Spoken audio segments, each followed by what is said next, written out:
Hello, everybody. I'm Will. And I'm Kristin. And this is I'm watching Desperate Housewives, Season 2, Episode 11. One more kiss from Follies, apparently.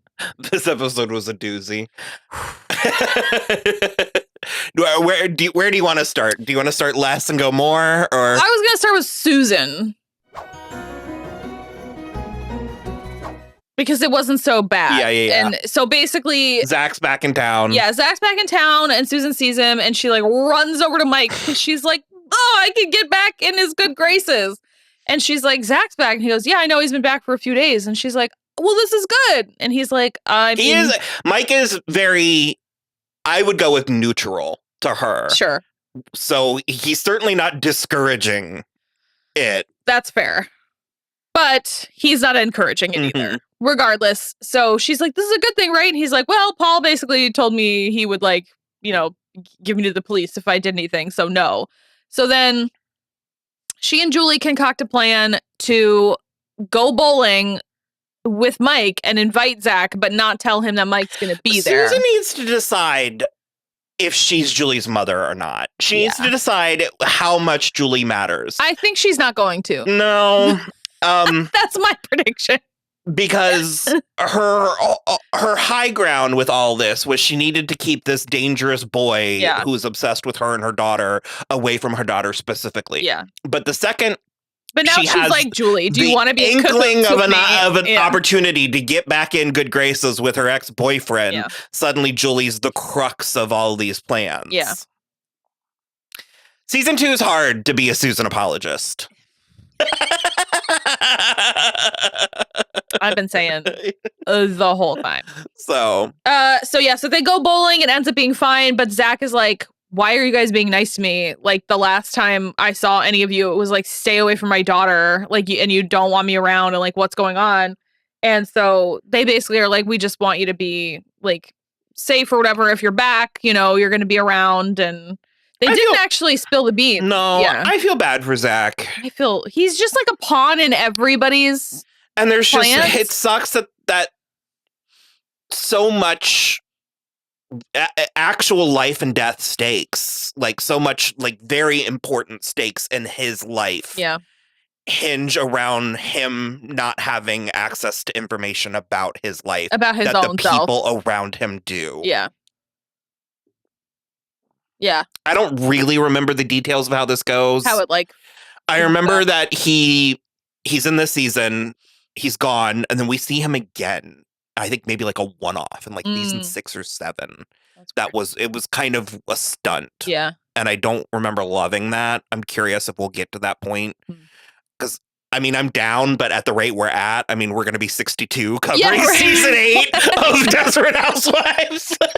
No, I tell you what, it's just what we'll do for the rest of the year and part of next year. We'll just do the rest of Desperate Housewives all the way to the end. There are tens of people out there that would love that. I would love that. So that is basically what's going on with them. Also, Paul's homeschooling him. Paul is homeschooling him, and he's trying to make his first report be on the Pearl.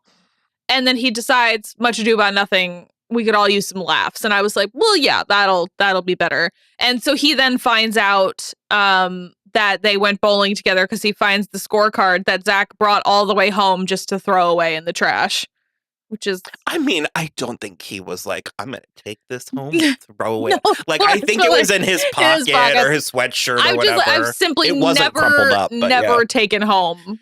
He likes Julie, maybe. But then why would he have thrown it away? Exactly. It's fine. You know what I mean? And so he is just like, what the hell is this? Like, don't go around them. And then he goes outside and finds Mike working and like just hauls off and punches him straight in the nose, to which Mike is then chasing after him with a bloody nose and tackles him to the ground. I liked that from Mike. I did too. Like, don't just take it. Yeah. Well, so Mike,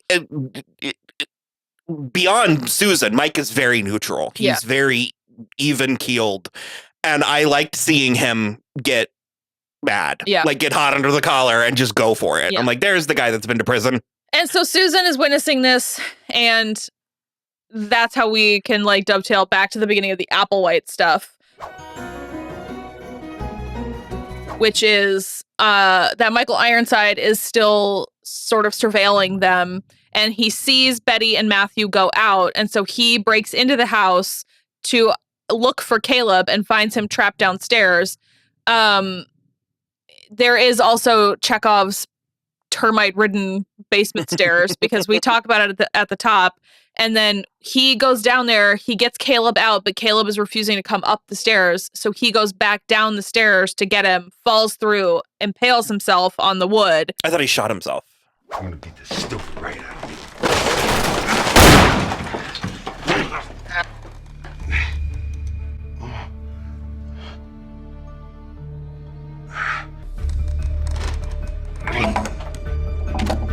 Did he? Did the gun go off? I thought the gun went off. Oh, well, then maybe the gun went off. Regardless. Either way, he injures himself. And expires. And the gun, there's a gun in play. I don't remember if it will become important, but Chekhov's gun, yeah. And so when Betty and Matthew come back, Caleb is just upstairs eating ice cream, and he's like, I didn't do it. And so they see Michael Ironside in the stairs, and they basically are like, we've got to get the body out. I think Betty's just like, that's not good. Oh,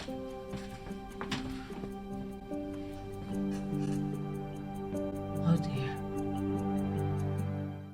Yeah. Betty, okay. The thing is like, I think that Betty is I think she's very thinly written, but Alfre Woodard is like making choices that I'm very down with. And so they decide to put him in his own trunk. I think the biggest issue is that the Applewhites' resting state is suspicious. Yeah. We met them suspiciously. Yeah. We like our entry point to them is that they're being suspicious. So there's been no point where we actually like if anything, the getting to know them part feels like it's like a fool's errand. Yeah, well, yeah.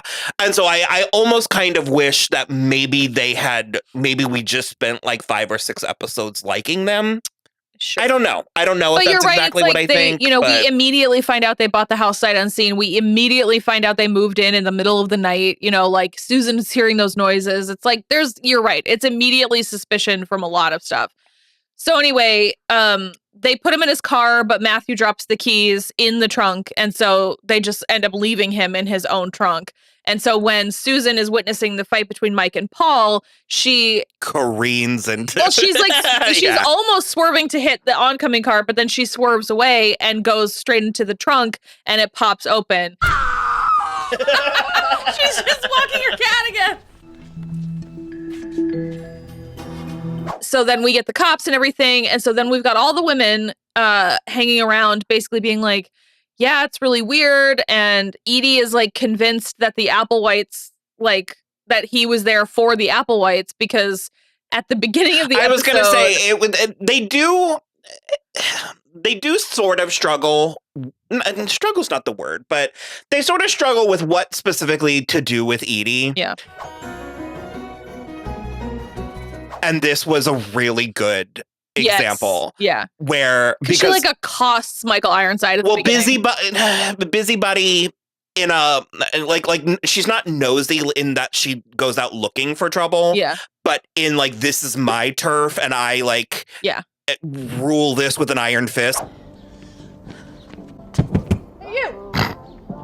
What's the deal? You've been parked on our street for 2 hours. I'm doing a property appraisal. Some neighbors of yours are thinking about moving. The Applewhites? I sold them that house. This is my turf. What do you work for? Geist Realty? Oh, West Side Properties.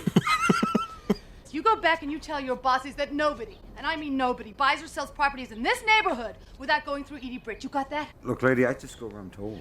You cross me, and I will be your worst nightmare. I'm a dangerous woman. I like Edie with a bone. Yeah, right. You got it. That suits Edie. And she also, he is being suspicious. She's like, you've been here for 2 hours. What are you doing? And the fact that she's not afraid of him. Yeah. That she's, a sexy woman. And she's like, listen, bud. She kind of turns into a old-timey gangster. Really good. It's really good. Because I think I literally said I was like, Edie with a bone is a good. Yeah. So when they're all around talking, she's like, yeah, so I think it was them. And everybody else is like, oh my God, really? And we obviously know it's true, but she is only coming at it from the real estate. She looked into, because she thought he was with the other, with another agency. Yeah. And when she found out he wasn't, that's when she started to get suspicious. And that's when they start putting two and two together that they do nothing but suspicious. And Susan has apparently not told anybody yet about the noises that she heard from the basement. And she was like, and Betty lied straight to my face. So that's all very interesting. I'm excited to see how that keeps going. I loved that beat where, because everyone is like, the coroner's taking the body, the cops are there and, interviewing people. And Matthew's talking to Betty and he was like, are you worried now? Not yet. Just be patient, see what happens.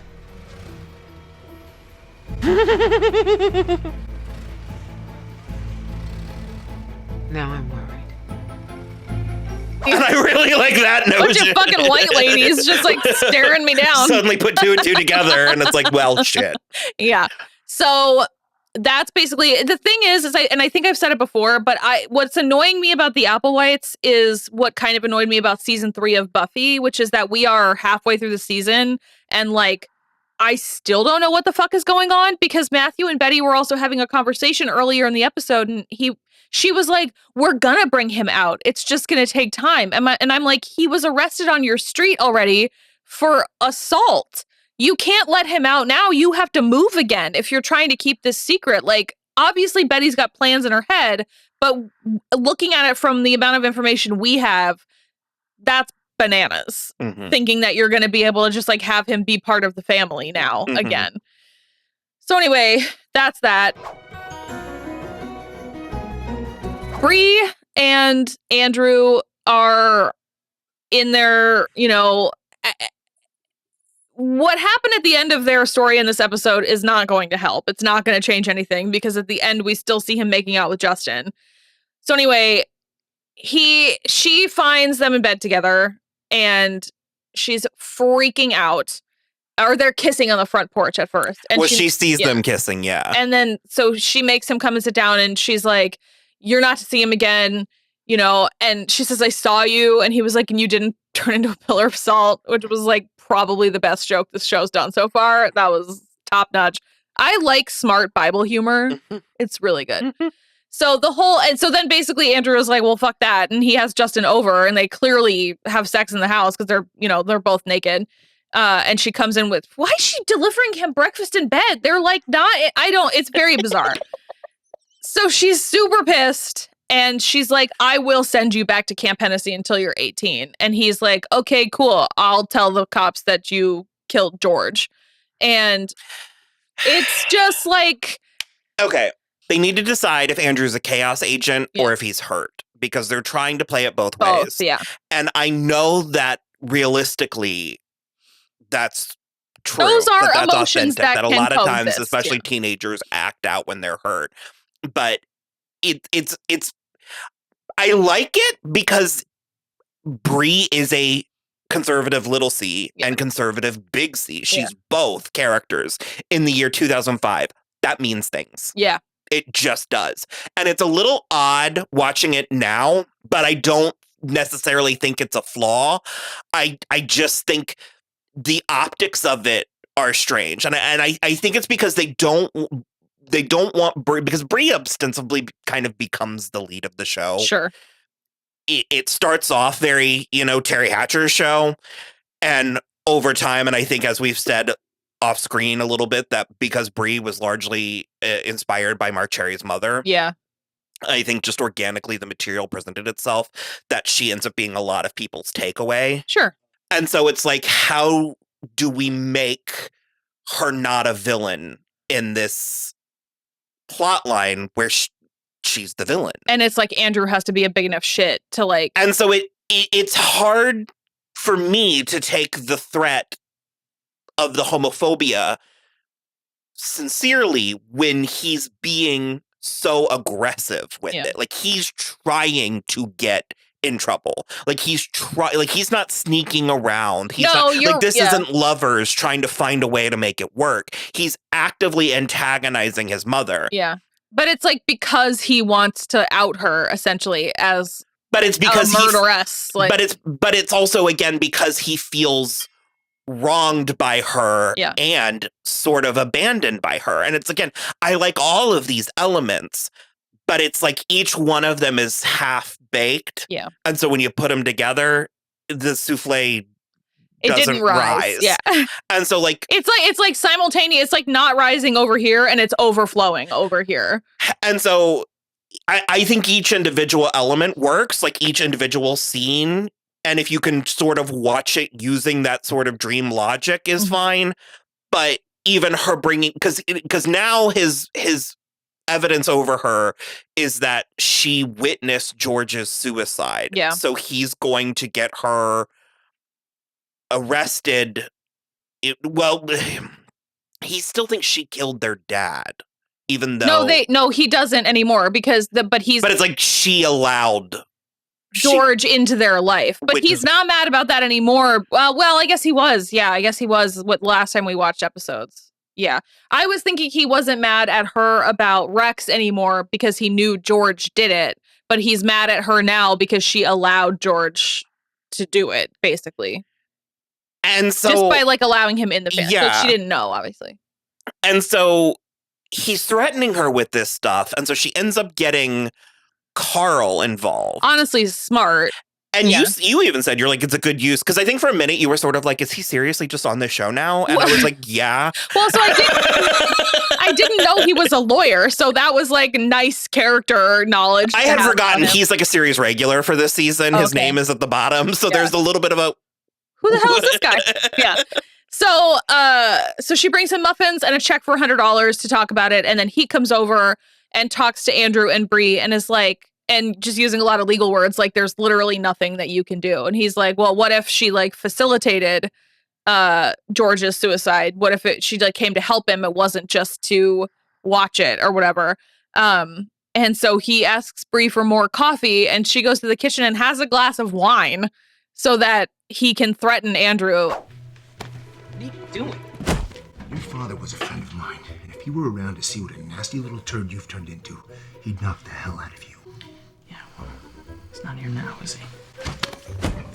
No, he isn't. But if you don't get your act together and start treating your mother with some respect, I'll take care of you myself. Do you understand what I'm saying? And it's again frustrating because it's like, it's needed, and like we, the audience, feel good seeing Andrew being put in his place. But it's not going to stick. It's not going to stick, and they also fall back on Andrew feeling hurt and or betrayed. Yeah, and also like, how is an outside the family man getting hot dude? Yeah, but also like getting physically like aggressive in a punitive manner going to help Andrew deal with any of these emotions, most specifically his 17-year-old penis. Well, and that's my thing where I'm like, if we're sticking with the chaos agent, Andrew should have tried to kiss him. Should have been delighted by this escalation. Yeah. Because he's trying to outsquare his mother. Yeah.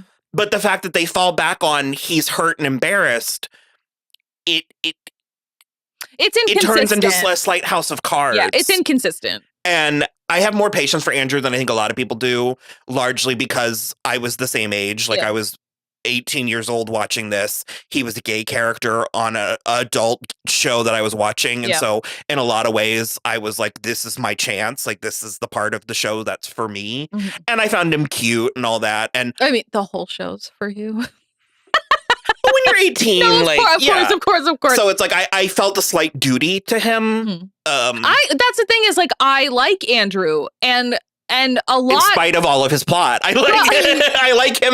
Well, a lot of the time, I'm in the same boat as you because I'm like, well, you're both sucking equally, so like, I don't know who to root for completely. It's just that we have a broader picture of who Bree is as a person, but like from the word go, Andrew has been a cock at every opportunity. Specifically, this plot line on this ongoing plot line on the show taps into a lot of shorthands that are valid plot shorthands, but they're inconsistent with the rest of the show, with what we know of these characters and every other asset. So it ends up feeling uncanny. Yeah. It ends up feeling disingenuous at places. And also, I mean, the last thing this episode needed was Danielle, but where the hell was she? Like, Yeah.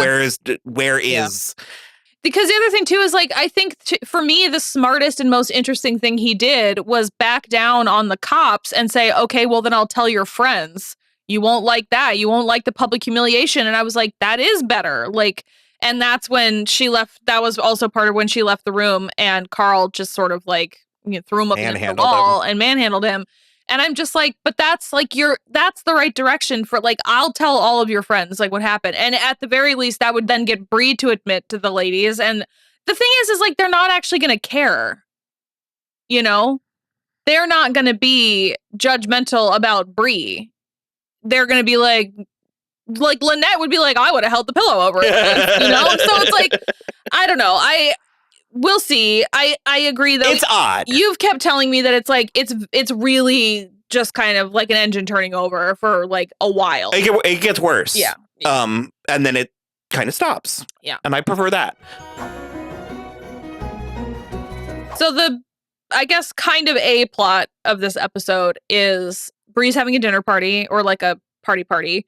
And we've got a bunch of people in the kitchen hanging out, and Tom apparently was a big tuba playing marching band dork in high school, and Gabby was a cheerleader, and they're all talking about it, and he was just like, you know, Gabby's like, oh, well, all my secret crushes were on the band kids though, so like, who, you know, whatever. And he's like, yeah, right, like, you wouldn't have given me the time of day. And she's like, no, I totally would have. Like, and he said he didn't get his first kiss till he was 18, which is a lie. That guy, I mean, just obviously that was written, it's for the character. Late bloomers are a thing. No, I know, but he's so good looking. I like don't believe he was one of those awkward kids in school. So anyway, she fucking plants one on him. Now, on behalf of all the cheerleaders in the world, forgive us. Okay, too long. That was too long. It was too long. Kisses mean different things. I was actually going to be on their side. No, it's like a peck only. Is all. I'm like, well, that's right there. The one who does the kissing.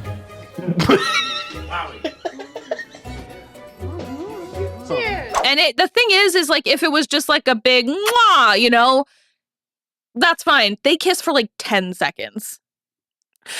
Yeah, I'm all over the place with this plot. Yeah. I'm like a swinging door with how I feel about it. Because yeah, she goes in too fast, too hot, too hard, too long. Yeah. And if it were, and like I said, on one hand, the fact that Lynette is in the room, I think is a point in her column. Yeah. If we're just trying to cut this thing off right at its head, when Lynette very graciously that night cleaning up was like, hey, that made me feel thing weird. You did. Because she wasn't even like, that was bad, that was wrong, don't do it. She was like, it made me uncomfortable. I'm trying to tell you that. Can you just please not do it again? And if in order for, it's like Gabrielle's defense betrays her only good point. Yeah. Which is that she didn't think anything of it. Right. That's the only way you can get away with something like that, is if you didn't think anything of it. Yeah. So because also Carlos is there too, isn't he? Yeah. Yeah. So if her reaction was anything other than, oh my God, I'm so stupid. I can't believe I didn't like. Yeah. And so that's the fact that she kind of doubles down is where it's like, oh, I wasn't mad, but I'm going to start getting mad. And so I think Lynette's only crime in the scenario is once she finds out from Bree that Gabby did have an affair with John the gardener, she does sort of weaponize that knowledge back at Gabby. But then actually what happens after that is sort of my favorite thing, because she's like, okay, fine, let's make it even. Okay. Let's test that.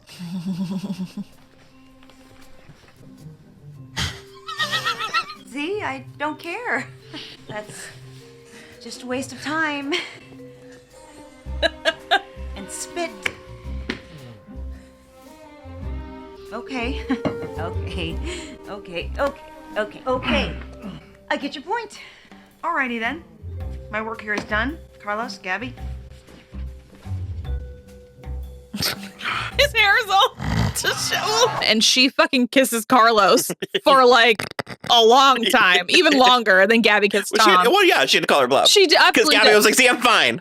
Okay. That's like, but now Carlos is like somehow completely smitten with Lynette. How he managed, like, because if we know one thing about him is that he's a jealous son of a bitch. Yeah. And how he managed to just skirt around the periphery of this entire episode is because apparently he and Gabby had a conversation earlier about how it's like the only way to get past the affair is for Carlos to do something. So then he propositions Lynette. Which, no. It can't, okay, first of all, I like no matter what Gabby is. Gabby means like a fling, no, like an course, affair, like a indiscretion. But in addition to that, obviously Gabby is a beautiful, and she was a successful woman. Lynette is too much car for Carlos. He can't. They would be well matched, I think. I think she would take him to the cleaner a little. I don't know. That's my opinion. But she just is like, no, dude. Like, what is going on? It's that whole interaction, like exchange, was very funny to me. So he doesn't back down either. No. I mean, like he does in the social manners, like he takes it, but he's very much like, and she's like, no, and he's like, well, let me know. I'll be over there. So yeah, very funny. And Gabby and Lynette are fine. They worked through it and they're fine. But yeah, that is we basically end on the Applewhites whole situation in the middle of the neighborhood. But you just the part where I was the hardest on Gabby's side was Lynette bringing out the John affair like that to her. You can't. If you people are friends the way that you're saying that you are, you can't know something like that about your friend and A, not tell them you know, and then you B, can't use it in a fight. Yeah. It's just not cool. Like I remember like when I had that incident in high school, when I realized that literally the entire school was talking about me. Yeah. And all of my friends knew and had known for days. That was the part that was the hardest for me. Was I was like, you were just hoping I would never find out that everybody had jokes and opinions about me, and like that, and that like I like specifically remember there were people who I was friends with where I was like, I'm not really friends with them anymore, and it's not because it's like we got into a fight. I was just like, I don't know how to be friends with you. Doing all this behind my back. If you're just gonna let this wildfire, and so I didn't still live there, so I skirted around that. And it was not trying to hijack the conversation to that, but it like in that moment I was like, you can't. It is the only thing. Although what I do appreciate is that Carlos was in the room. Like he was just sort of like do. And again, maybe it's the acting. Maybe that I'm fine with it because I feel like I would like I'm supposed to be more like I said. If we know one thing, he's jealous. Yeah. How is he letting this slide? And I'm like, well, I don't know. They managed. They found the gray area. They did, yeah. So yeah, I don't think there was anything. No, I think that was pretty much it. Pretty good episode. Yeah, I did like that Bree and Lynette were having the conversation about the affair through the cars, and Ida was like trying to get past. It was very good. So that was pretty much it, and we will go watch the next episode. Bye.